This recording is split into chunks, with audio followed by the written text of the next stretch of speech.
Plan చేసుకుని ఈ polling జరుగుతా ఉన్నట్టుగా ప్రారంభమైన తర్వాత చాలా క్లియర్గా అర్థమైపోయింది. పులివెందుల్లో జరుగుతున్నటువంటి ఎన్నికల్లో పోలింగ్లో పాల్గొన్న వాళ్ళు పులివెందుల సెగ్మెంట్కు చెందిన వారు కాకపోవటం చాలా విచిత్రం. వాళ్ళు ఎక్కడి నుంచి వచ్చారంటే జమ్మలమడుగు నుంచి, పక్కన ఉన్నటువంటి కమలాపురం నుంచి, ఈ ప్రాంతాల నుంచి పెద్ద ఎత్తున తెలుగుదేశానికి చెందినటువంటి కార్యకర్తలనండి, రౌడీలనండి వచ్చి క్యూలో నిలబడి పులివెందుల్లో ఓట్లు వేస్తున్నటువంటి దృశ్యాలు మనం చూస్తున్నాం.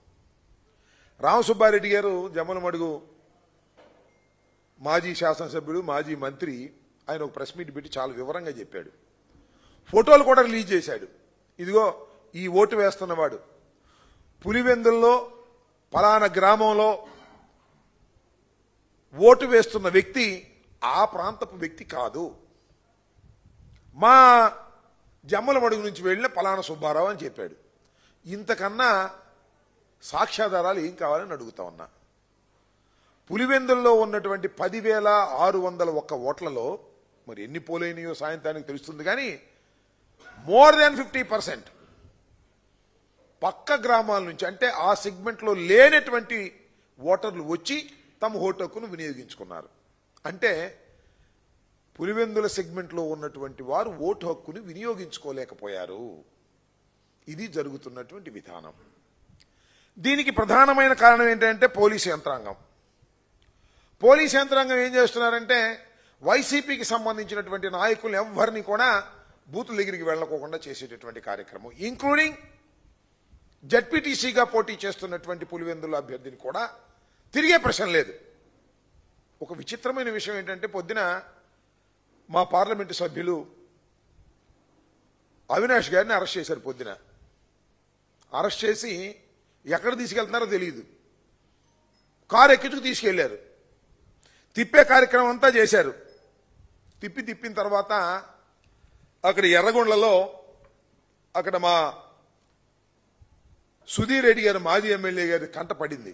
ఏందండి అన్యాయం, ఎక్కడికి తీసుకువెళ్తారు కారులో మీరు, ఆయనకి సర్వైకల్ స్పాండిలోసిస్ ఉంది, దానికోసం మీరు కారులో తిప్పుతూ ఉంటే ఆరోగ్యం దెబ్బతినిద్దని అడ్డగిస్తే అక్కడి నుంచి ఆయన ఇంటికి తీసుకెళ్లారు. ఆయన ఇంటికాడ కూర్చోబెట్టారు. మళ్ళీ తర్వాత వదిలేశారు. మళ్ళా వచ్చేసి పులివెందులో తన ఆఫీసులో కూర్చున్నాడు, వైఎస్ఆర్ కాంగ్రెస్ పార్టీ ఆఫీసులో. ఇందులో మన గురువు గారు వెళ్ళాడు. గురువుగారు తెలుసుగా, పత్తి వ్యాపారం చేసే గురువు గారు, డిఐజీ గారు, వీళ్ళు అక్కడ కూర్చున్నాడు. ఇక్కడేమో ఘోరంగా పక్క నియోజకవర్గాల నుంచి ఓటర్లు కాని వారు వచ్చి ఓట్లు వేస్తుంటే వారి గురించి పట్టించుకోకుండా అవినాష్ రెడ్డి గారి దగ్గరికి వెళ్ళి కూర్చున్నాడు. సాయం దాకా కూర్చుంటా అంటే అక్కడ ఎందుకో మరి దేనికోసం కూర్చుంటాడో నాకు అర్థం కాల. 2 సెగ్మెంట్స్లోనూ ఆయన పరిధిలో ఉన్నటువంటి 2 సెగ్మెంట్స్లోనూ విచ్చలవిడిగా దొంగ ఓట్లు వేస్తున్నారు. పోలీసులందరికీ చెప్పేసినట్టున్నాడు కవాయి నుంచి కింద దాకా. ఇవాళ వరకు మీరు కాకి దుస్తులు వేసుకున్నామని మర్చిపోండి, ఇవాళ తెలుగుదేశం దుస్తులు వేసుకున్నట్టుగా గుర్తుపెట్టుకోండి.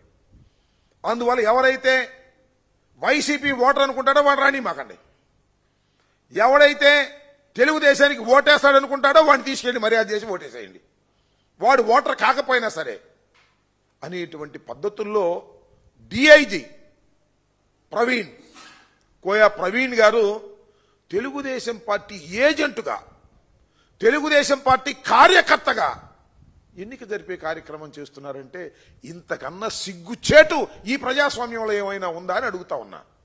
ఒక పోలీస్ అధికారి, ఐపీఎస్ అధికారి తెలుగుదేశం పార్టీని గెలిపించడం కోసం సర్వశక్తులు వడ్డి అన్యాయాలు అక్రమాలకి పాల్పడి ఇవాళ ఇంత దారుణంగా చేస్తుంటే సమాజం చూస్తూ ఊరుకుంటుందా అని అడుగుతా ఉన్నా. ఈ కోయా ప్రవీణ్ ఐపీఎస్ని ప్రజలు మర్చిపోరు. ప్రజలే కాదు, ప్రజాస్వామ్యవాదులు ఎవ్వరూ మర్చిపోరు. వాళ్ళకేం డైరీలు ఉండవు, బుర్రలోనే ఉంటారు. చంద్రబాబు నాయుడు గారు ఏం చెప్తే అదే పోలీసులు ఏం చేయాలండి? ఎవరైనా దొంగ ఓట్లు వేస్తుంటే వారిని అటకాయించే కార్యక్రమం చేయాలి. దొంగ ఓట్లనే ప్రోత్సహిస్తున్నారే.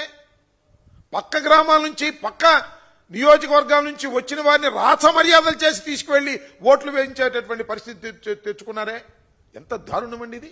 ఇలాంటి దారుణాన్ని ప్రజాస్వామ్యంలో ఎప్పుడైనా విన్నామా కన్నామా అని అడుగుతా ఉన్నా. అరే ఓటర్ బతిమలాడుతున్నాడండి, అయ్యా నా ఓటు హక్కును వినియోగించుకోవాలి అని పోలీసులు కాళ్ళు పట్టుకు బతిమలాడుతున్నా.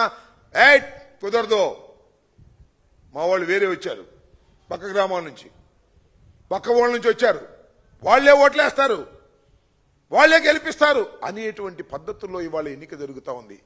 ఇవాళ ఏంటండి, కాంగ్రెస్ వైఎస్ఆర్సీపీ కాంగ్రెస్ ఆఫీసులో పులివెందుల్లో అవినాష్ రెడ్డి గారు పార్లమెంటు సభ్యుడు కూర్చుంటే అన్ని తిప్పిన తర్వాత మీరు వదిలేసిన తర్వాత వచ్చి ఆఫీసులో కూర్చుంటే కోయ ప్రవీణ్ గారు వెళ్ళిపోతాడండి, పెద్ద బందోబస్తు తీసుకెళ్ళిపోతాడు, ఒక మిలిటరీ బందోబస్తు తీసుకెళ్ళినట్టుగా వెళ్ళిపోయి నేను నీ దగ్గరే కూర్చుంటానంటాడు.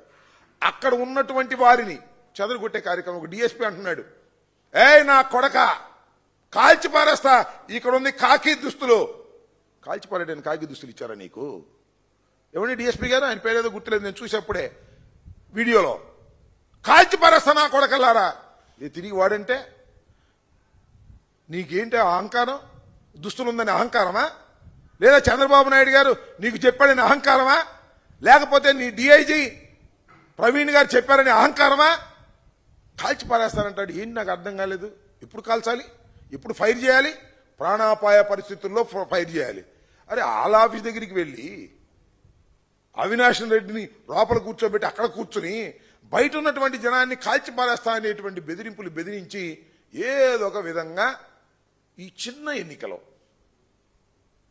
10,601 ఓట్లు కలిగినటువంటి ఎన్నికల్లో వైఎస్ఆర్ కాంగ్రెస్ పార్టీని ఓడించి తెలుగుదేశం పార్టీని గెలిపించి మీ కాకి దుస్తులకు న్యాయం చేయాలని మీరు అనుకుంటున్నారా? ఎందుకే కాకి దుస్తు వదిలేయండి బాబు, పచ్చ చొక్కాలు వేసి తిరగండి. ఆ ప్రవీణ్ బ్యాచ్ అంతా కూడా పచ్చ చొక్కాలు వేసుకుని అప్పుడు తిరిగితే బెటర్గా ఉంటుంది. ఇంత దుర్మార్గమైనటువంటి రాజకీయాలు నేను చెప్తున్నా, ఇంతవరకు నేను ఎప్పుడు చూడలా. నాకు 68 సంవత్సరాలు, 1989లో రాజకీయాల్లోకి వచ్చా, అనేక మంది పోలీస్ ఆఫీసర్లను చూశా. ఎక్కడ కూడా ఇంత దారుణమైనటువంటి ఎన్నిక నేను ఇప్పుడు చూడలేదని మనవి చేస్తున్నా. నారా చంద్రబాబు నాయుడు గారు కూడా చెబుతున్నా, నీ దుంపదేగా 2 జడ్పీటీసీల కోసం ఎందుకై ఇంత కక్కుర్తి పడ్డావు? మొత్తం చరిత్ర అంతా నాశనం చేశావే, ఒక 100 సంవత్సరాలు వెనక్కి ప్రజాస్వామ్యాన్ని తీసుకువెళ్ళిపోయావే. నువ్వు సృష్టించినటువంటి ఈ సాంప్రదాయం చంద్రబాబు గారు నిన్ను వెంటాడదా? లేకపోతే మీ అబ్బాయిని వెంటాడదా? పోలీసుని ఈ రకంగా ఉపయోగించి బెదిరించి దొంగ ఓట్లు స్పష్టంగా వేసుకొని ఒక 10,601 ఓట్లు ఉన్నటువంటి పులివెందుల్లోనో లేకపోతే ఒంటిమిట్టలోనో గెలవాలనే నీ ప్రయత్నం ఏం ఉపయోగపడుతుంది చరిత్రలోనే అడుగుతా ఉన్నా. ఒకటైతే ఉపయోగపడుతుంది, రాష్ట్ర వ్యాపితంగా చూస్తున్నటువంటి వైఎస్ఆర్ కాంగ్రెస్ పార్టీ నాయకులు కానీ, వైఎస్ఆర్ కాంగ్రెస్ పార్టీ క్యాడర్ కానీ, వైఎస్ఆర్ కాంగ్రెస్ పార్టీ కార్యకర్తలు కానీ గుండెలు రగులుతా ఉన్నాయని మనవి చేస్తున్నా. ఇంత దుర్మార్గమైనటువంటి ఎన్నిక చేసి ఏమి సాధిస్తావని మనవి చేస్తున్నా. ఈ 2 గెలవకపోతే నీ ప్రభుత్వం పడిపోద్దా? పులివెందులు ఎప్పుడన్నా గెలిచావా? గెలవలా. అయితే ఏంటి, ఇవాళ గెలవాలి, పోలీసుల చేత ఓట్లేంచుకు గెలవాలి, పక్క గ్రామాల నుంచి తీసుకొచ్చిన వాళ్ళ చేత ఓట్లేంచుకు గెలవాలి. గెలిచేం పక్కలు తీస్తావా అని అడుగుతా ఉన్నా నేను. నువ్వు ఒక చరిత్రహీనుడిగా మిగిలిపోతావు. మా హృదయాలలో వైఎస్ఆర్ కాంగ్రెస్ పార్టీ కార్యకర్తల్లో, వైఎస్ఆర్ కాంగ్రెస్ పార్టీ నాయకుల్లో మంట పెట్టావు, రగులుతా ఉంది మా హృదయాలని మనవి చేస్తున్నా. అంతేకాదు సామాన్యుల్లో కూడా, నీకు ఓటేసిన వాళ్ళకు కూడా, న్యాయంగా ధర్మంగా ఆలోచించే వాళ్ళకు కూడా ఎందుకు ఇంత కక్కుర్తి పడ్డాడు చంద్రబాబు నాయుడు? ఇంత దుర్మార్గానికి ఎందుకు పాల్పడుతున్నాడు? ఈ చిన్న విషయానికి ఇంత దారుణంగా పోలీసు యంత్రాంగాన్ని, ఎన్నికల కమిషన్ని భ్రష్టు పట్టించే